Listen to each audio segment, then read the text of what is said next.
Os objetivos de aprendizagem para nossa aula hoje são os seguintes: relembrar os conceitos de eletrodinâmica, corrente, DDP, resistência, também circuito e outros conceitos. Exercitar a interpretação de enunciados, coleta de dados das questões do estilo Enem e resolver questões de Enem anteriores, né? O objetivo principal é esse. Enem 2019, diz assim a questão. Em 2014, iniciou-se em São Paulo uma séria crise hídrica que também afetou o setor energético, agravada pelo aumento do uso de ar-condicionado e ventiladores.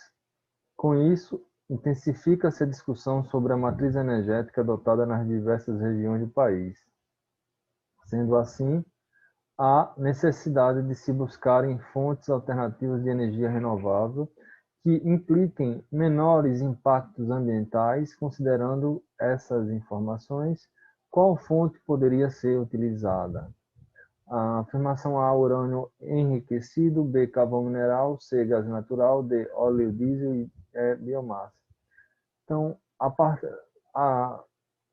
parte do enunciado, a primeira parte ele fala de uma crise, que motivou essa crise, né? Foi o baixo índice pluviométrico, houve muito calor, usou-se muito ar-condicionado e ventilador, e foi intensificada a discussão sobre a matriz energética, né? Aí, sendo assim, há necessidade de se buscarem fontes alternativas de energia, o quê? Renovável, que impliquem menores impactos ambientais. Então, a chave para a questão é uma fonte de energia dessas listadas que forneça menor impacto ambiental. Ora, o urânio enriquecido ele pode produzir um grande impacto ambiental, energia nuclear, por conta do armazenamento do lixo atômico e também o risco de acidentes. Carvão mineral vai poluir muito a queima dele. Gás natural vai poluir também, menos que o carvão. Óleo diesel vai poluir muito. E a biomassa, por exemplo, eu pegar o bagaço da cana, eu extraio a partir do bagaço da cana-de-açúcar, eu posso produzir açúcar ou álcool, né? O álcool.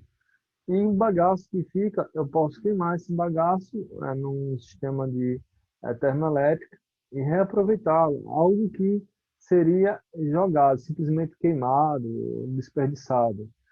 Então, é um exemplo, né? Então, a fonte de energia que mais viável seria a biomassa. A alternativa é 2017, Enem. Dispositivos eletrônicos que utilizam materiais de baixo custo, como polímeros semicondutores, têm sido desenvolvidos para monitorar a concentração de amônia, um gás tóxico e incolor em granjas avícolas. A polianilina é um polímero semicondutor que tem o valor de sua resistência elétrica nominal quadruplicado quando exposta a altas concentrações de amônia. Na ausência de amônia, a polianilina se comporta como um resistor ôhmico e a sua resposta elétrica é mostrada no gráfico. Então, quando há baixa concentração de amônia, esse polímero, né, que é chamado de polianilina, quando tem baixa concentração de amônia, ele tem um comportamento ôhmico. E quando a concentração de amônia é elevada, ele passa a ter uma resistência nominal quadruplicada, né? Então, é fornecido o gráfico. O gráfico aqui, diferença de potencial e corrente elétrica. U igual R vezes I, né? R igual U vezes R igual U sobre I. Esse gráfico aqui, conforme o enunciado mostrou, só voltar aqui, conforme o enunciado mostrou, na ausência de amônia, então esse polímero se comporta como um resistor ôhmico, e é mostrado no gráfico a seguir. Então, aqui na ausência de amônia. Então, a resistência posso tirar pela primeira lei de Ohm, U igual a RI, R igual a U sobre I. U está aqui nesse lado, e o I está nesse. Então, eu vou escolher alguns pontos aqui. Eu posso, por exemplo, como uma reta, e aqui você tem uma proporcionalidade, eu escolhi aqui 3, a DDP3, ó, DDP3, e a corrente I é 6, mas só que é 6 e na escala está 10 a menos 6. Normalmente, os gráficos colocam aqui U, né, U e I. Só que aqui ele fez o contrário, colocou a DDP embaixo, aqui no eixo horizontal e a corrente no eixo vertical. Então, de toda forma, a DDP 3 volts e a corrente aqui é 6, mas é 6 vezes 10 a menos 6. Eu posso passar essa potência 10 a menos 6 para cima, ficar 10 a sexta. E 3 dividido por 6, 3 na metade de 6, vai ficar 0,5 vezes 10 a sexta ohm. Então, quando a gente olha para as alternativas, né, diz assim, o valor da resistência elétrica da polianilina na presença de altas concentrações de amônia em ohm é igual a... Aí você calculou a resistência 0,5 vezes 10 a sexta. Essa vírgula eu posso passar uma casa para a direita. Quando passa uma casa para a direita, diminui 1 no expoente. Aí ficaria 5 vezes 10 a quinta e você marcaria a alternativa D, que foi a alternativa que a grande multidão marcou. Só que tem um detalhe. Aquele gráfico era para quando não tivesse concentração de amônia. E agora, no enunciado, ele fala o seguinte: o valor da resistência elétrica da polianilina na presença de altas concentrações de amônia. Então, ele te deu um gráfico em que você tinha baixas concentrações, para você achou a resistência, mas na pergunta ele está perguntando qual é a resistência quando a concentração de amônia é alta. Entendeu?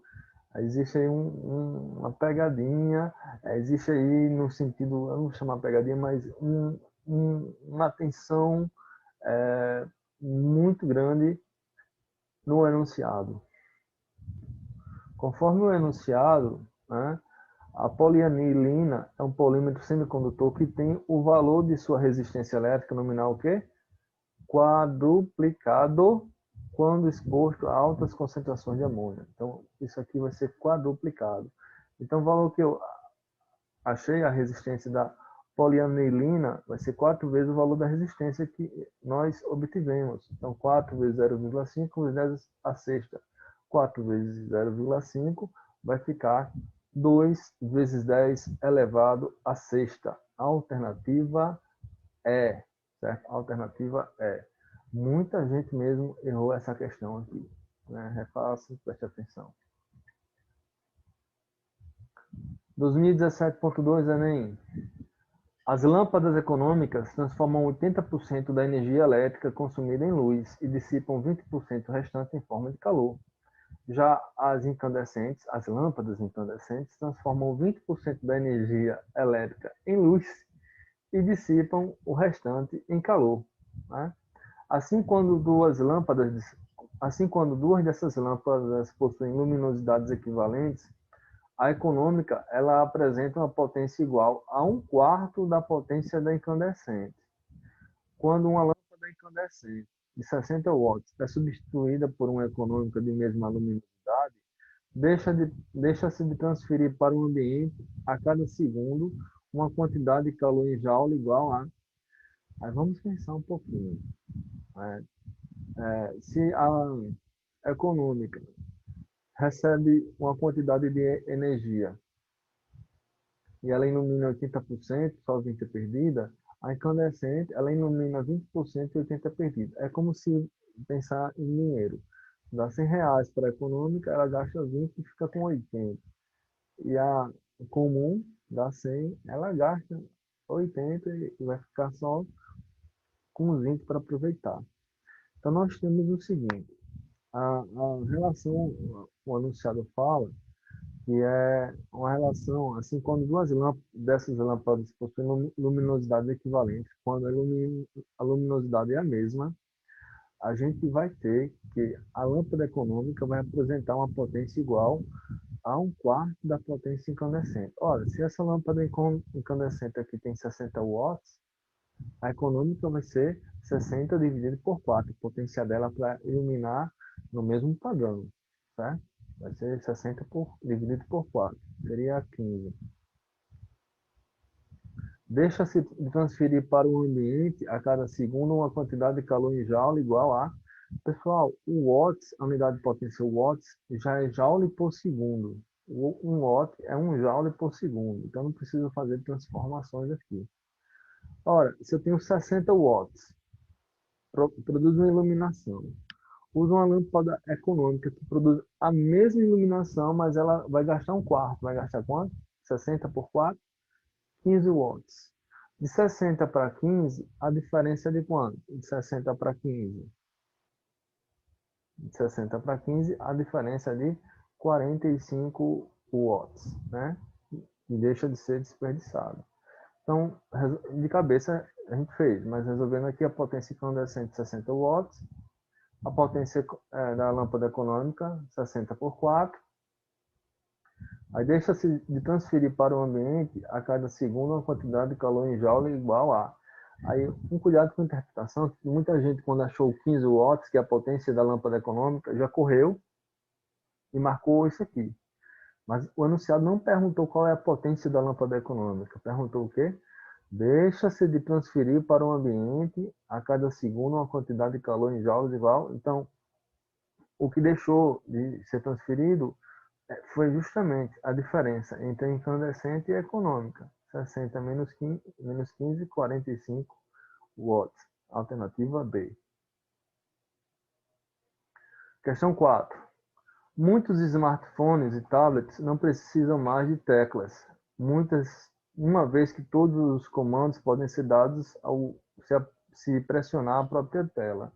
Inicialmente, essa tecnologia foi proporcionada por meio das telas resistivas, formadas basicamente por duas camadas de material condutor transparente que não se encostam até que alguém as pressione, modificando a resistência total do circuito de acordo com o ponto onde ocorre o toque. A imagem é uma simplificação do circuito formado pelas placas em que A e B representam pontos onde o circuito pode ser fechado por meio do toque. Então, eu tenho aqui duas placas transparentes que quando eu pressiono o dedo, vai fechar o circuito. Se eu pressionar em A, vai fechar o circuito em A. Se eu pressionar em B, fecha aqui em B.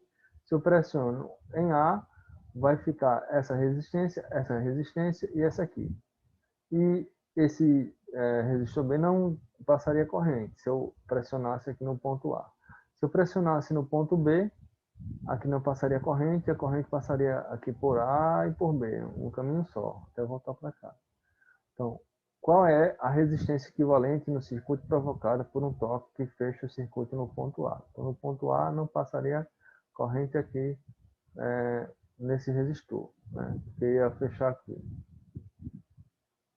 Eu vou nomear os resistores, chamar aqui R1, R2 e R3. Você poderia chamar RA, RB, RC, mas como já tem ponto A e ponto B, para não confundir, eu preferi chamar número, R1, R2 e R3. Usando aqui a resistência equivalente entre esses dois, eles estão em paralelo, né? Estão submetidos à mesma DDP. Então, a resistência equivalente em paralelo seria a multiplicação entre eles, dividido pela soma deles. Chamei essa nova resistência de resistência 4. Então, 4 vezes 4 sobre 4 mais 4. 16 sobre 8, que é 2 kΩ. Redesenhei meu circuito. Então, eu passei a ter um circuito aqui com um resistor 3 de 4, e o resistor 4 de 2 kΩ, tá certo? E agora eles estão em série, que vai me dar minha resistência equivalente. Então, vai ser a soma de R3 e R4. 4 mais 2 dá 6 kΩ. Alternativa C. Questão 5. 2018, Enem. Com o avanço das multifunções dos dispositivos eletrônicos portáteis, como os smartphones, o gerenciamento da duração da bateria desses equipamentos torna-se cada vez mais crítico. O manual de um telefone celular diz que a quantidade de carga fornecida pela sua bateria é de 1.500 mAh. A quantidade de carga fornecida por essa bateria em coulombs é de... Então, lembra que a corrente é a carga sobre o tempo, ou carga é corrente vezes tempo. Então, a carga é corrente vezes tempo. E aqui está, a corrente, ampere, e tempo em hora, miliampere hora. Esse mili, o mili é um sufixo que é 10 a menos 3. Então, ficou... Eu vou corrigir aqui a informação.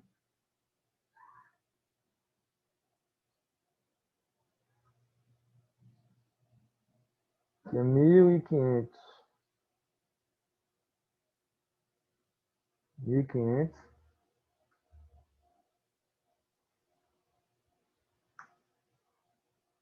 1.500 miliampere-hora. Eu tinha digitado 150 ali, mas no cálculo tá correto. Então você tem 1.500 miliampere-hora, certo? 1.500 miliampere-hora.